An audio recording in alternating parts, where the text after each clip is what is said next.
make more than you anyway. Let me cover it. I mean, okay, go ahead. You can be the sugar daddy, I guess.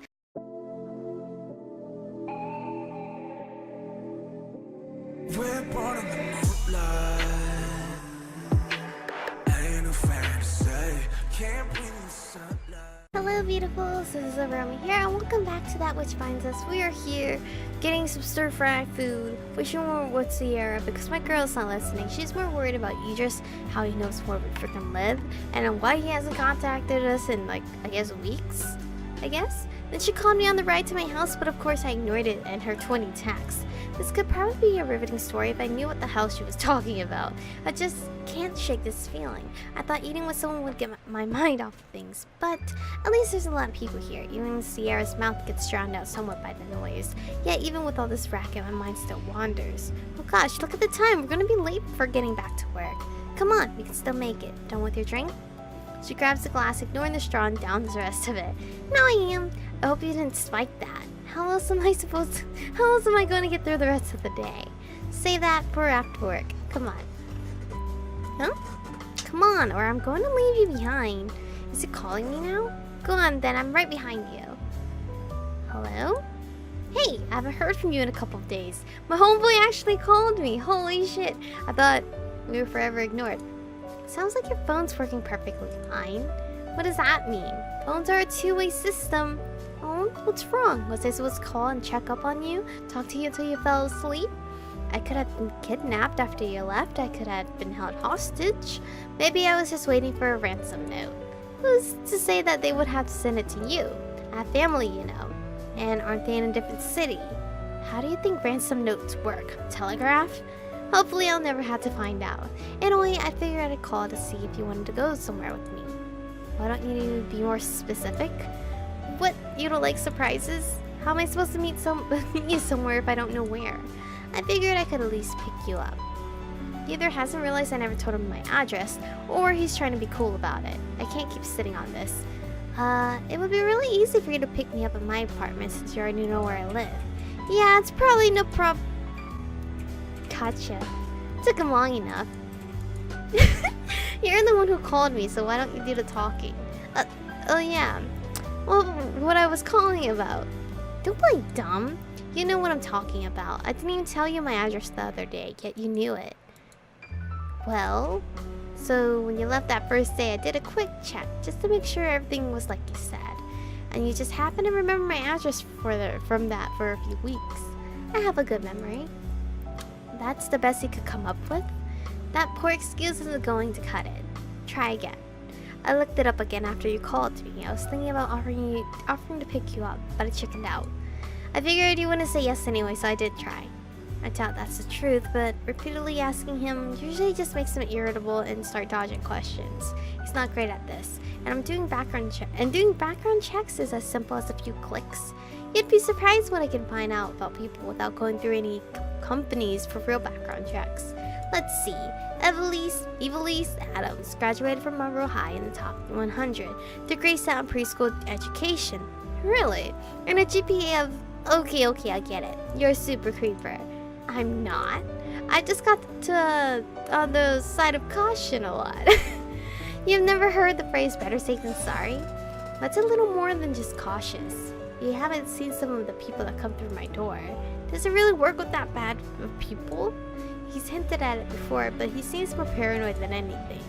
Alright, can we move on? Maybe, but you're on thin ice. Thin ice, huh? Guess I'll just have to figure something out to make it up. What if I took you to a bookstore? That's it? You're hard to please. I figured a nerd will love a bookstore. Are you just assuming? Try a bit harder, or try at all. That's also an option. Alright. What if there was something besides books there? Coffee? No, I mean, yes, but that's not what I was getting at. Look, do you want me to pick you up or not? Or pick you up and go or not? I just sighed loud enough for him to hear me over the speaker. There better be things better than just books there. Oh, there will be. So when can I pick you up? I'm kind of on my way to finish the rest of my shift. Some of us work for a living. Hey, I've done some work this week, thank you. Mostly paperwork, but how about when my shift is over? And when will will that be? About 3 more hours. Sounds good. Try not to get killed at work, okay? Don't jinx me. I guess I should call him so he knows I'm ready. Oh, there he is. Hey, hi. Ready to go? Sure. Don't let Sierra find me. Is it an app on my phone that uses GPS? Did you slip a tracker in my purse? You really can't drop a topic, can you? No. Traffic was a headache due to a car wreck down the road from work. Not the best thing there eased my nerves, but we arrived in one piece. Does he know about my car accident? No, right? It is a regular looking bookstore. Well, maybe not regular. It's one of those shops that try to look quirky and hip, located in an old building furnished with a mix of antiques and neo-decor. The first floor is full of, well, books. According to a small sign, there's a coffee shop on the basement floor, and on the floor above us is a lounge and more bookshelves. Not exactly a place I would have thought Idris would know about. Well, here we are. Impressed yet? My girl does not look impressed. That was a joke. Oh, I'm sorry you don't know what comedy is. Very funny. Come on, it's this way. I hope this isn't another let's snake onto the roof. Nah, that's later. See, I've got to be somewhat funny if that made you laugh. Alright, show me what we're here for. Right this way. He leads me through a maze of bookshelves, all placed in seemingly sporadic and random arrangements. This floor isn't too busy, but as we draw closer to the stairs leading up, I can hear some commotion. Not any yelling or anything, but just a lot of feet shuffling and quite chit-chat. A book signing? Can't say I was expecting that. Who is this guy? Well, he's a book writer. Amazing! He is one of my dad's favorite writers. I never really cared for most of the books my dad collected, but this guy's books were at least the most entertaining of the bunch. They focused more on bringing fact and fiction together, or closer together, and trying to look at every myth as trying to have some kind of real-life significance, rather than taking everything wholeheartedly. A lot of my dad's books were just stabs in the dark. That wasn't a pun, but you get it. Just talking about myths and attempting to explain them without looking at what exactly exists and how the myth and reality could relate. Some were barely more in depth than what you'd find in any clickbait article. I thought you weren't curious. I won't devote a ton of time to searching, but I figured I could at least read some of his books. I read most of them when I was younger.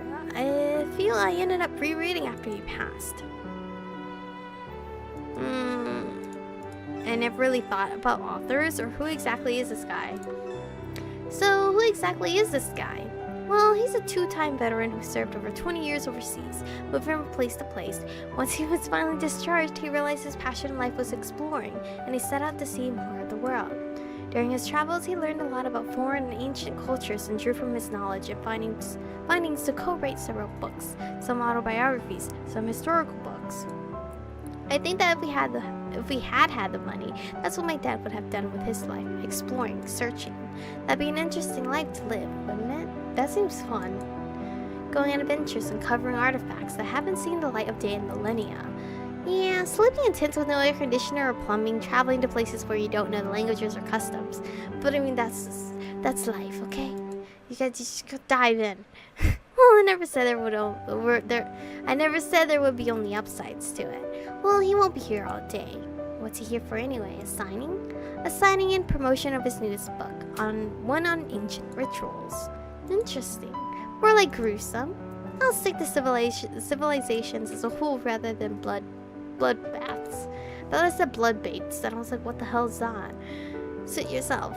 So, are you going to get a book signed by him? Maybe frame it? Cute. No, I won't frame it. What do you even do with a signed book? Well, it sits on your shelf, and then you never read it again. Great. Use of a book. Yes. You act like you don't have any. Maybe I do, but I still use them as actual books. There's no point in buying a book and not reading it. She has a point. I bought books that I planned to read, and I never read it. It's still in my closet. Of course, I doubt you read them anyway. Maybe you can read them with me. What's that supposed to mean? Like, we both read it and talk about it? Like a book club? Oh, like a book club. Just forget it. Oh, do you want to read books with me? Shut up. Okay, fine. Offers off the table. He turns around and gets in line, clearly unable to think of anything else to say. I just get behind him. There's a fair number of people here, most standing around looking at the books that they just got signed. Excuse me. It's so hot and everything. Some are a bit odd looking, but I suppose that comes with the topic. All these people here, how many of them actually believe in this stuff? Better yet, how much of this stuff is actually real? Do they read these books just for the fantasy and mystery of it all? Or are they are they writers looking for inspiration? Is it even possible that one of them is searching for answers? A few months ago, I wouldn't have batted an eye at things like this. I always preferred actual history, not speculation of what myths were based on what. That's probably why I prefer more modern studies, where there's more documentation and evidence. But now there's a new take on it all, that some of it might have merit. It just says he's not interested in finding answers, but yet we're here, in line today.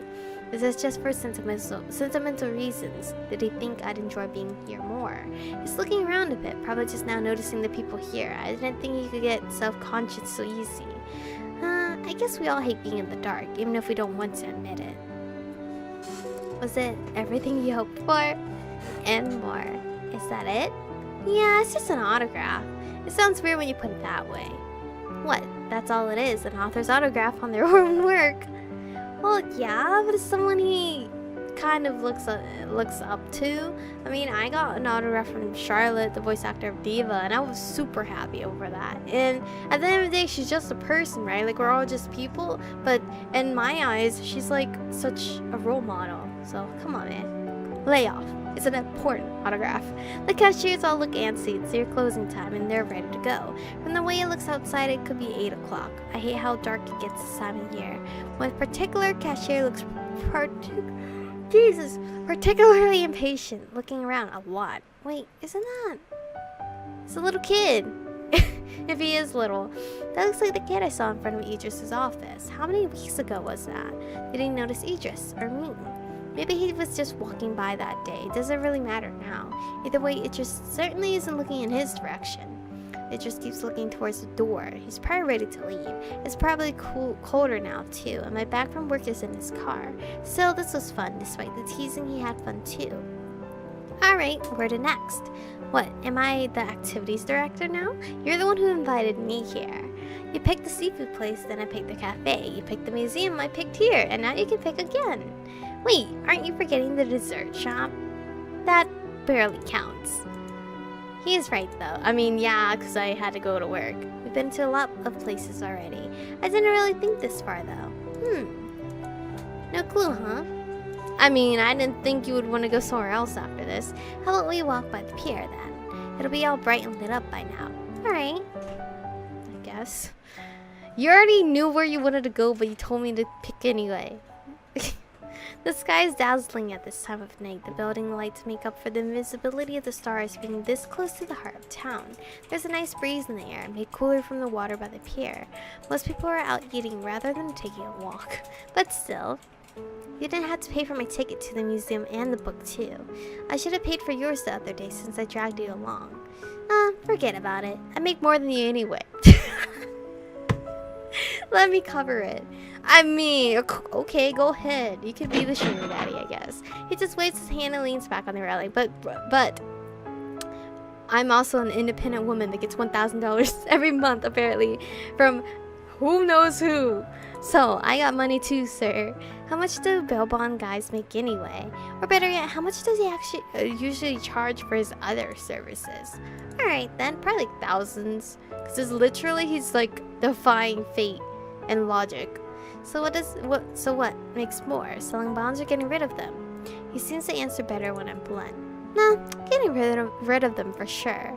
There's a lot of paperwork involved in getting people out of jail early, and I wasn't the best at it when I started out. Sometimes there'd be misfiled paperwork, or a missing signature, or a misplaced comma, all sorts of things that come back to bite me in the ass. I'm so sorry, I'm so tired. There aren't exactly step-by-step guides on how to fill it out, so it was definitely a hands-on learning process. He shuffles his hand and arms a bit, looking uncomfortable. So for a couple of years, it felt like I was in a rut and wouldn't get anywhere. Then my other business kicked off. How do you even advertise something like that? I didn't have to. My father and grandfather had been doing it for years, so there were already a few people who knew about it. Our line of work. After a while, they heard the shop was back open and came knocking, and eventually others came knocking too. I came into some money thanks to that. So yes, I make more money than you.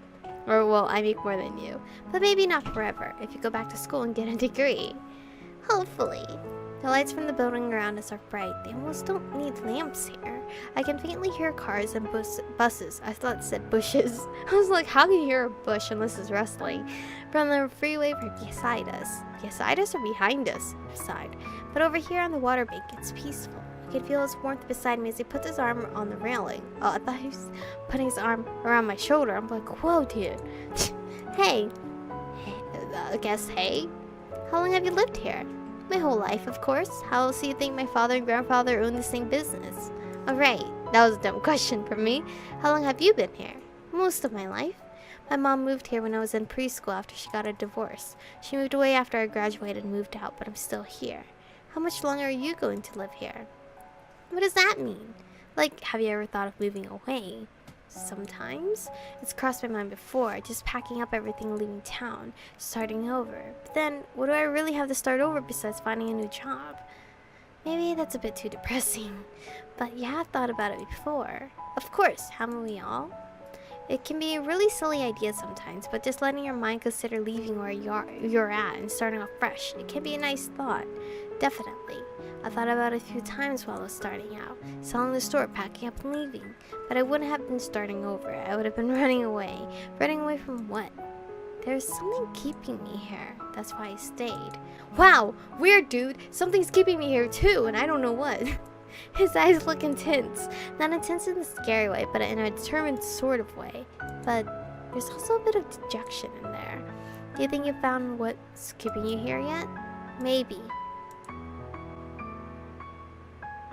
Is it me? We both lose track of time. I stare a bit too long at him, and after dropping each other's gazes, we just look out at the lake. The night has gotten colder now, and I have gotten way past overtime. So we're gonna stop right here for today. I don't know when these two are ever gonna confess, because it's a lot of tension here right now, and I feel like they just need to do it. I think we both like each other. I don't know. Maybe not. But anyway, thank you guys for watching today's episode. Stay beautiful, and I'll see you guys in the next one. 조금 어렵겠지만 언제라도 난 여기 서 있어.